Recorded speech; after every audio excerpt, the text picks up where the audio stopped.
In the quiet hum of a life put on pause, he sat, a man adrift in a sea of his own making, where every wave was a memory and every silence a question. The world outside kept turning, but in this room, time had stopped. The dust motes danced in the slivers of light, the only movement in a world that felt frozen. He was a ghost in his own home, haunted by what was and what could no longer be.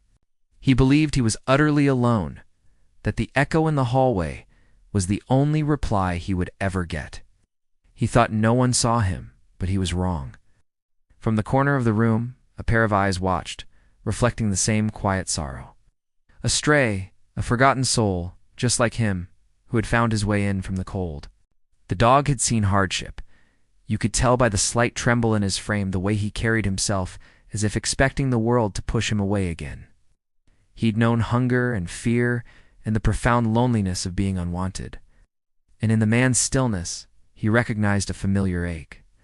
For days, this silent vigil continued. The man lost in his grief, the dog watching, waiting. There was no grand gesture, no sudden bark for attention, just a shared space, a shared silence. The dog seemed to understand that some wounds are too deep for words, that some sorrows need only a quiet presence to begin to heal. He didn't demand food or comfort.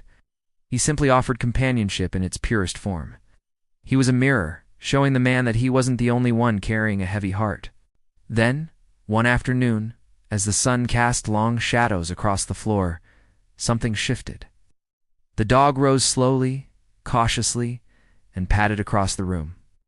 Each step was deliberate, a quiet question. He stopped beside the man's chair, his warm breath fogging the cool air. He looked up, his gaze soft and full of an understanding that transcended species. And then, he gently, almost hesitantly, placed a single paw on the man's hand.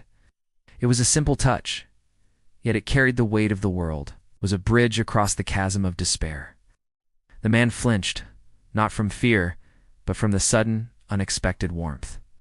For the first time in what felt like an eternity, he felt a connection to another living being. He slowly, so slowly, lifted his head. His eyes, clouded with unshed tears, met the dog's, and in that moment, something broke. A single tear traced a path down his cheek. A river of grief finally allowed to flow.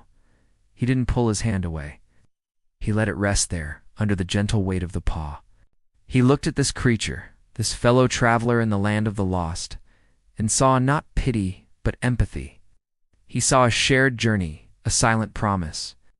They sat there together, man and dog, as the light faded from the room. The silence was no longer empty. It was filled with a newfound understanding, a bond forged not in words, but in a shared moment of vulnerability. The days that followed were different. Silence was still there, but it was a comfortable silence now. The man began to move again, to see the world beyond the four walls of his room. He'd walk, and the dog would be right there, a steady presence at his side. They didn't need grand adventures. A walk in the park, the feeling of sun on their faces, the shared meal at the end of the day. These were the small anchors that pulled him back to shore. The dog, once a trembling stray, now walked with a quiet confidence. His tail, once tucked away, now gave a gentle wag. He had found his person, and in healing the man, he had healed himself. They were two broken pieces that, together, made something whole again. They were proof that sometimes the most profound connections are the ones that don't need a single word. They had found in each other what the world had taken away, a reason to keep going, a quiet hope for a new dawn. Sometimes love doesn't speak. It stays.